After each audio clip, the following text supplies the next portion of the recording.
Welcome to Our Town, a 30-minute podcast brought to you by Best Bart Communications, a small but fierce client-centered marketing company powered by decades of experience and well-established business networks. This is Our Town. It's all about Our Town. Our town is comprised of like 6 million people, and that's a pretty big town, but it used to be small, and it's gotten huge. And one of the men who's made it huge is a special friend and a special guest, Eric Shuster, possibly the most powerful man in sports in our town, possibly a friend to more people than anybody I've ever known. And Eric is the Director of Strategic Partnerships at NBC, UNI, Sportsnet, Washington, whatever it's called now, Eric. Wasn't that great? Eric, welcome to Our Town. Thanks, Andy. I'm excited to be here. It is your town as well as my town. Right. It's our town. Eric, I met you many, many years ago, of course, but 19 years ago. It's hard to believe it's been that fast, and what you've done and what I've seen you do. What in the world is the Director of Strategic Partnerships? That's a great question. So I started out with Washington Sports at the time, which was the Bullets, Caps, now the Wizards and Caps. And then I left and I got into sales at Home Team Sports, which is now Comcast Sports. Before that, it was Capital Center. Well, it was Washington Sports was the Bullets and the Caps. Gotcha. Then I became the Wizards. Then I got hired at Comcast Sportsnet, and I was mainly in sales. And as the years went on, they've changed my role from I'm still in sales and I still handle some accounts for the network, but I also handle their player relations for the network for most of the teams. So it's strategic partnerships means basically what it sounds, just different sort of relationships with teams and players on the network. But before all that happened, you had a stellar career in school, in grammar school. You grew up in Silver Spring. Yeah. Went to grammar school in Silver Spring. Yep. Junior high. Yeah. I'm from Silver Spring area, the Belpre, Silver Spring area is not really defined. And I live a mile from where I was born, even 0.8 miles. So I still live in the area, and I went to John F. Kennedy High School in Silver Spring, graduated in 1992. But yeah, just I'm as local as it gets. I'm like you. And what would you participate in when you were in school? I had a unique role. I always was in school. It was funny when I was in junior high school. Actually, I was never the greatest student in the world, even though I tried and tried and tried. It turned out, I had ADD, which was diagnosed in college, but back then they really didn't know what it was. So I was the hardest working kid that would study. I wasn't a partier, and I would get B's and C's. I would struggle to get B's and C's. So after school, I went to Montgomery College because that's where I could get into, and then transferred into University of Maryland, and ended up graduating in Maryland in 96. But I got into different things in school. I was on swim team, played a year of football. You had a unique job from either junior high or high school as a coach. Is that correct? Yeah, it was funny. I was actually a semi-decent athlete as a kid. As I got older, I couldn't play sports anymore. That became apparent. Played JV football and JV baseball for 1 year in high school, but nothing near. I was a better athlete as a little kid, but I also knew the game of basketball pretty well. And the school was really struggling at the time, and they came to me and they asked me to be a coach on the girls' basketball team at Kennedy. So the girls' team? The girls' varsity basketball team. So when I was 15 years old, it kind of taught me different part of sports, that you really didn't have to be a star athlete to kind of make it in sports. So I started coaching high school. I was the assistant basketball coach, and then I was actually the summer league coach. And I think that taught me a lot. It taught me that you don't have to be a superstar on the field, and I always wanted to get into coaching. So that's what kind of got me started in working in sports. And that was in junior high as well as high school. That was in correct? high school. Eric, you told me you had a great experience with Lefty Driesell. Were you in high school at the time? It was funny. I was in elementary school, and I went to Lefty's camp. And actually, a dear friend of mine is his son, Chuck. And I tell Chuck this story all the time. When I was a kid, I went to his camp, and I remember I had like a couple good moves in camp, and Lefty made a comment, but obviously I did not have the talent that 99% of his kids have. You didn't have the physical ability. Yeah, physical ability. And so Lefty sat with me and started talking to me, and he could tell that I kind of knew the game. And I remember Lefty told me, he said, don't give up the game if you don't make it on the court. He said, you ever think about coaching when you get older? Don't give up that. And it was Lefty Driesell. And I've not met Lefty since that day. And I tell Chuck, who's a dear friend of mine, I tell him all the time, every time I see him, I tell him the story. But it was Lefty Driesell that basically told me, hey, there's other avenues in sports, coaching or whatever.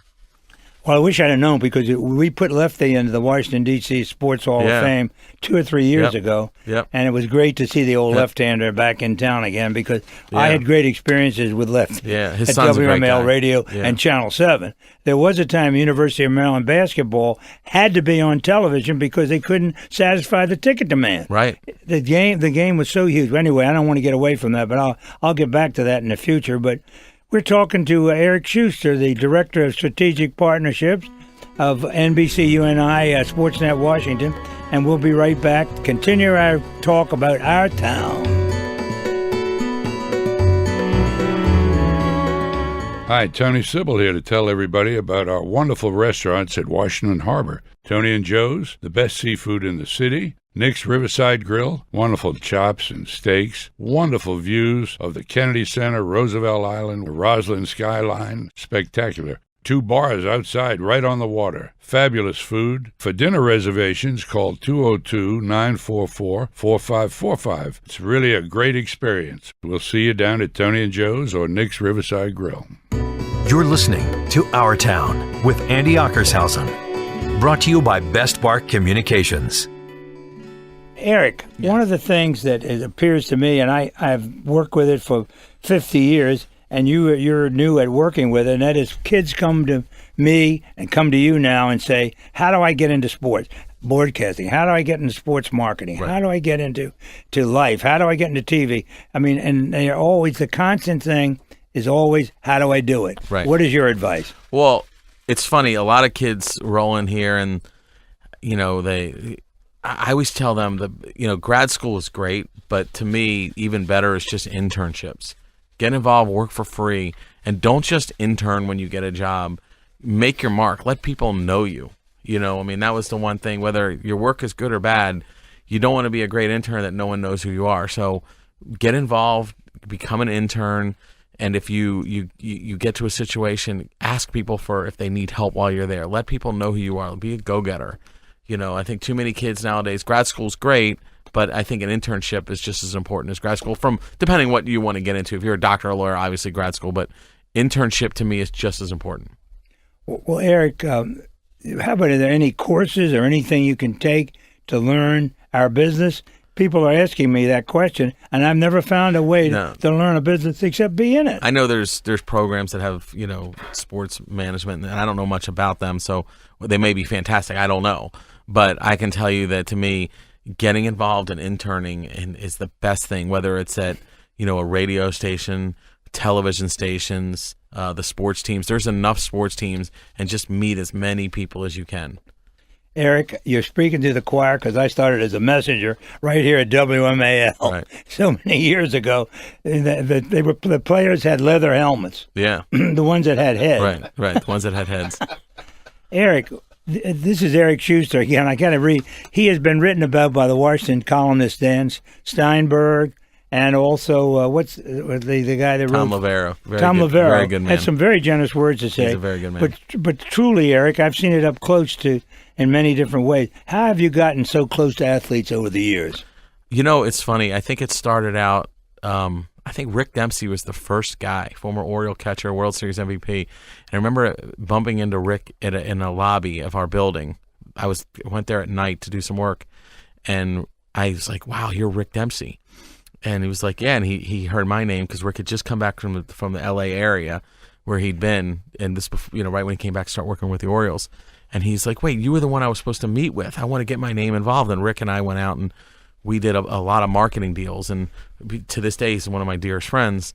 But Rick Dempsey was the first player, and then through that, I think Whole Foods. Whole Foods deal. Remember that we did a Ricknick. Right. Little shout out to Bridget Breuer for coming up with that term. We did a winter picnic with Rick. And then I remember we did a show called Monday Night Live, and this was my second kind of soiree where I met Sean Springs. He was doing the show, and Sean and I just hit it off. One of my dearest friends to this day. And Sean basically got me involved in working with players more, and he introduced me to Jason Campbell, who Jason's like family. And to this day, when Jason was the starting quarterback of the Redskins, and Jason introduced me, and I introduced Jason to the business field, and Jason introduced me to a lot of the guys, and Sean introduced me to a lot of the guys. So that's how it started, and through that, you just meet all the guys. And I think the big thing that people know about me is I don't need anything from these guys. So I don't, they'll shake hands, they'll meet clients, but I'm not out after anything. I don't need anything. I think that's how you build trust. Contacts. Yeah, they build trust. That's what it's all about. You take them and you introduce them to good people, and you steer them away from things that are that you don't think but they make the final decision. But if they come to you, you give them advice, but you don't need anything for it. I'm never looking for things. Well, that's been the secret of your success. Yeah. As it's been successful, then you also have a very successful career as a salesperson or an account executive. And of course, I grew up, they were salespeople. Yeah. Now they're account executives, whatever that is. But that has been another very important part of your life. Yeah. I mean, in our town, what you've done for our town with commercials. Yeah. I mean, putting players in commercials, I've done a lot of that over the years, and tying them in with clients, connecting the dots, yeah, Eric. I remember when Bruce Boudreau is a great example, who's currently the coach of the Minnesota Wild, but Bruce and I used to go to dinner, 2 times a week, and we would meet. I would say, "Hey, Bruce, I'm taking a client with us," and he used to laugh. He used to be like, "I'm a fellow sales guy," but we would just 2 of us would casually go to dinner, and my clients would come, and that's what they realized. A lot of CEOs, they can meet executives from a station, but it's very difficult for them to meet the head coach of a team or whatever. So that's been, kind of tying the players and the coaches in with corporate America has also been successful in getting players in commercials. Well, all these people are important in our town, but you're right. But in your estimation, and I want to hear what are the 2 most important jobs in our town? Well, obviously the President of the United States and the starting quarterback of the Washington Redskins. Now, how many years is that? Yeah. How many years has that been true, Eric? And Janice Ockershausen for being your boss. So that's number 3. Eric, I go back to Sammy Baugh, who I saw play over the years and saw him work out over the years. And that was true then. Oh, yeah. And that was Franklin D. Roosevelt was president, but Sammy Baugh was right up there with him. Oh, yeah. Now we have the same situation again with another good friend of yours. Yeah. Oh, Kirk Cousins. Yes. Yeah, Kirk's one of the most humble, nicest people that there is. I'm really happy for Kirk. And he has done a great thing with his camp. Is that correct? Teaching kids. He's done a lot. You can tell the thing about people ask me all the time is you can tell a good guy from his family. Kirk's got a great family, and there's a number of guys. I don't mean to point him out individually, but in my role, you meet a lot of their families too, and you can see where a lot of these guys get, and who Kirk they are from. had a camp out in Michigan this summer. Yeah, that we actually went out quarterback and covered. Camp. So yeah. So he's a Michigan person. I think it gets back to his. Well, in his all hometown. your years, this is a tough question, but I'm going to ask you a tough question. Who's been your most formidable boss? Who's taught you the most about this business? I think you can go every boss there is. I said my first ever boss. Well, I can't say reported directly to her, but she was the boss. Was Susan O'Malley, and people talk about Susan all the time, and she was a tough boss. But I will say this: every kid out of college should work for Susan O'Malley. I have all the respect in the world for her, and she was tough. Don't get me wrong. I mean, you couldn't be late to work, but I tell you what, she taught me more discipline than. I mean, it's amazing the discipline. You work for Susan O'Malley, but you know what? At first, you're like, "Wow, I can't do this." But then, after a while, she loosens up because she trusts you, and she taught me more about a work habit than anybody had ever been around. But then you get into, obviously I've learned more from business from you than anybody, but I've had great bosses over the years. Well, Susan got to be president. Wasn't she the first woman or female president of a national sports organization? Yeah. And I think she was tough, but what? I don't think people give her credit enough for what she really did. I mean, she marketed some teams that were they're having some rough years. When she came up with a philosophy, and people make fun of it to this day, but market the other team's players.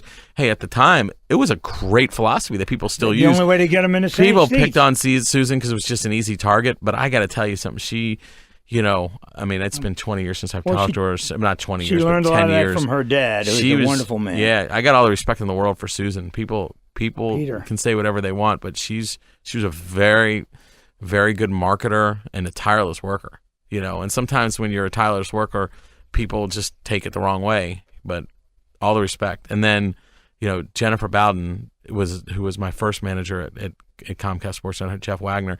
They had a different home team sports. They had a different way of doing things as well, and it was great. I mean, they taught me from all of them. Learned from all of them. Their style was a little more lax, and they entrusted you more. And so I learned so much to this day still from Jennifer and Jeff. But with Jennifer, I learned just relationships, and then now we have great management at Comcast Sports Center. Jeremy Howard and Steve Lieberman do a fantastic job, and Rebecca Schulte is probably the best general manager I've ever worked for. She gives me the opportunity to kind of do my job and the strategic partnership grew out of her mind so somewhere. I've had a fortunate enough to work for some good great people. bosses. Yeah. Well, we'll be right back with more about our town and Eric Shuster, but we'll take a short break here, and then we'll come back and we'll talk about your foundation. Are you retired or soon will be? Is your will up to date? Don't want to leave a mess for your family to clean up. I'm attorney Mike Collins, the guy who sends you those invitations to my estate planning seminar. I'll teach you how to save taxes, avoid probate, protect your heirs from lawsuits, bankruptcy, even the divorce court. Keep your money in your family with our innovative Reservoir Trust. Watch the mail for your invitation. Tuition's free when you register online at MikeCollins.com. That's MikeCollins.com. You're listening to Our Town with Andy Ockershausen. Brought to you by Best Bark Communications.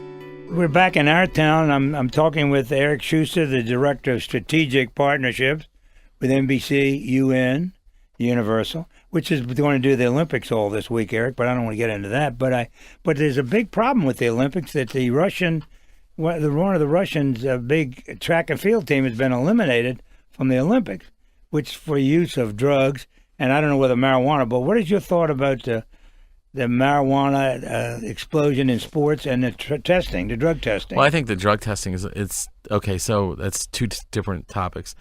Drug testing is a little crazy. I remember Nick Backstrom with the Caps when he was in the Olympics, and he had to sit out the Stanley Cup final. I mean, it was the finals. It was a gold medal or bronze medal. I can't remember.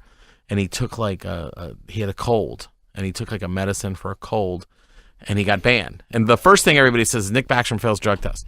Nick Backstrom, it turned out to be a cold medicine, so they're so stringent, and it was something that you can get over the counter. So that's stringent. I don't know enough about it to comment. I do know that when that happened, I said something's wrong here because this is one of the classiest, nicest guys in the world, and so I think that the Olympics sometimes they have a very stringent test. I don't know how they come up with it. So I felt bad because I think sometimes we label guys that they said, well, they failed a drug test. Well, they didn't because they took a sleeping medicine. So I think it's a very stringent test, and I don't know.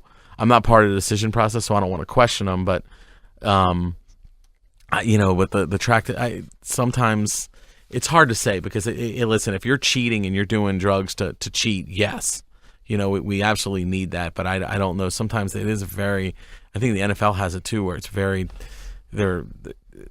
some of these, they're over the counter. So I just don't know what the thought process is by banning them, and I'm not questioning because I just don't know enough. In terms of marijuana, I think I know a lot of people do it. I've never tried marijuana, so I'm not a proponent. I'm not a proponent for it, but I don't like to get on social issues because people have their own reason. Right.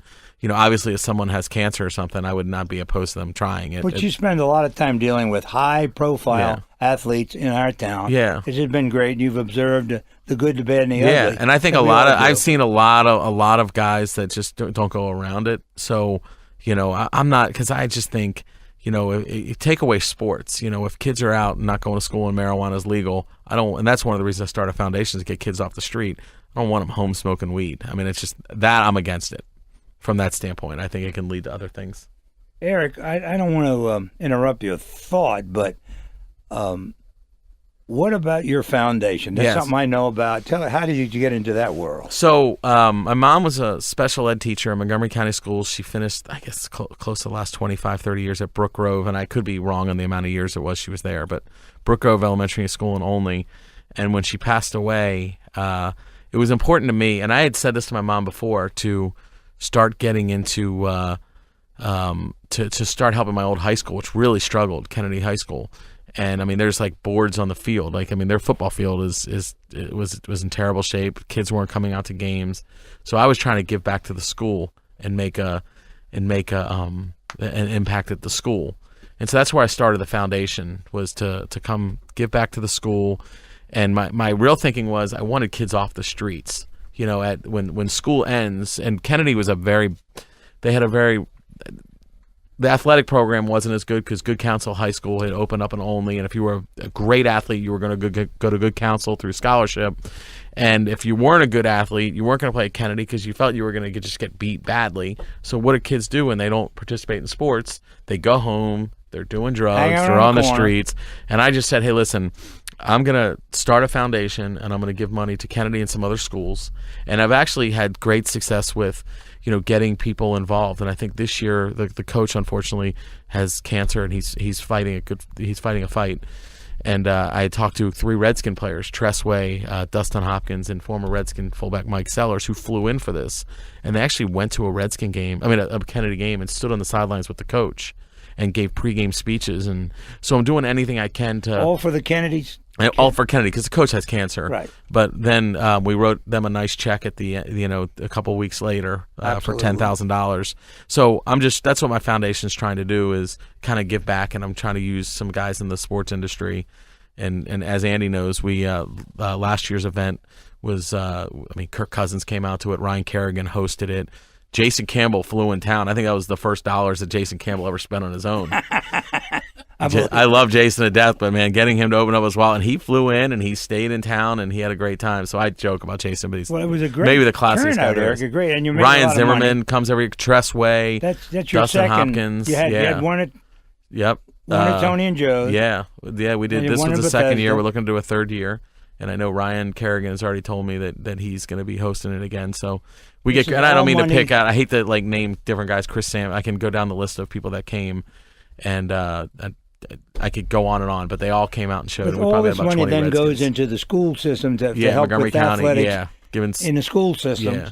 And I know that there's been several schools on the list. Yeah, and the schools ask me, what do they do with the money? And my philosophy is always, it's your school. You know your situation. At Kennedy, I just wanted it used to get kids off the streets and let them in the sports program. And whether they win or lose, let's show some pride in the school. You know, you go to the football games, hopefully more parents will come out.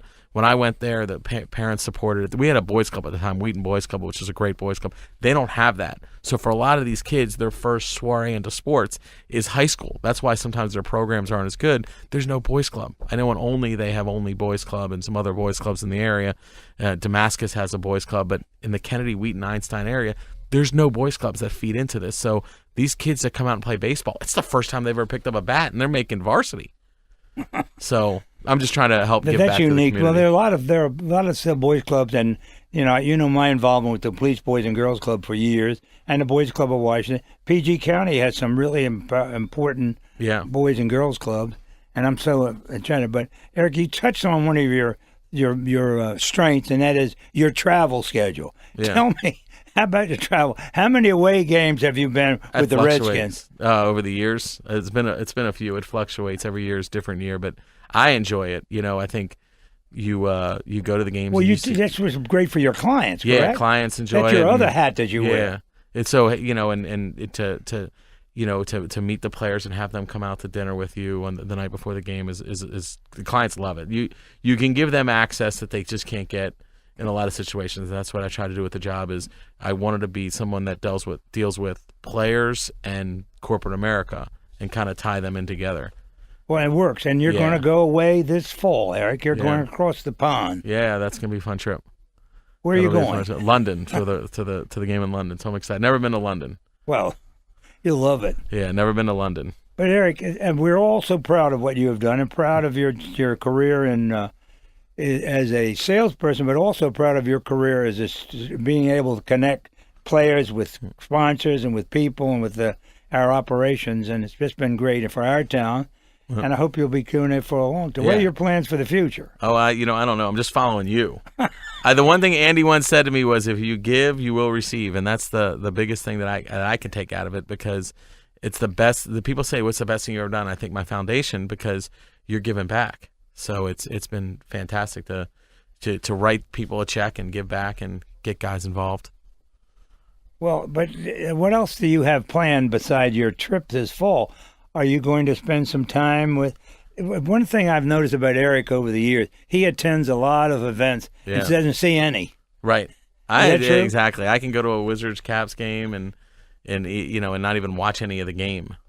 So, but I think going out to games and I don't even hate to say. I mean, I root for the local teams, but you also root What's our town? It's our town, but you also root as much for the players too. So it's interesting when you have a player get traded, and I mean, I'm a huge Redskin fan. It's going to be neat because I'm also I'm a big fan of Cincinnati's coach Jim Haslett, so that'll be neat to go into that game. Well, how about your Pittsburgh Steelers group? Pittsburgh Steelers, Sean Sweezum just got hurt, so he's gone. But Danny Smith, the special teams coach, he's been like a big brother to me. So, when they play Pittsburgh, I'm rooting for the Redskins. But it's you always root for friends of yours. I know Minnesota Wild hired Bruce Boudreau, who's like a twin. I tell him we call each other George Costanza and George Costanza. We used to fight. We used to fight which one was Jerry and George. I will say he's a little more George Costanza than me, but not pretty close though. But well, Eric, it's been a delight. You've been a delightful person for a lot of things in our town, and I hope it lasts for many, many more years. And I look forward to this podcast being around the world. People say, "Who is Eric Shuster?" I'll say, "Listen to the podcast. That's who he is." Right. But I'm still not going to be as funny if you get Fred Smoot on here. I'm not going to be Fred Smoot. We're going to try to get Smoot in English. It's not going to be easy, but we got him. But Eric, thank you again. All right, thank you guys. And this is Andy Ockershouse, and this is Our Town. You've been listening to Our Town Season 1 with your host, Andy Ockershausen. New Our Town podcast episodes are released each Tuesday and Thursday. We welcome your comments and suggestions on how you like the show or who you'd like to hear from next.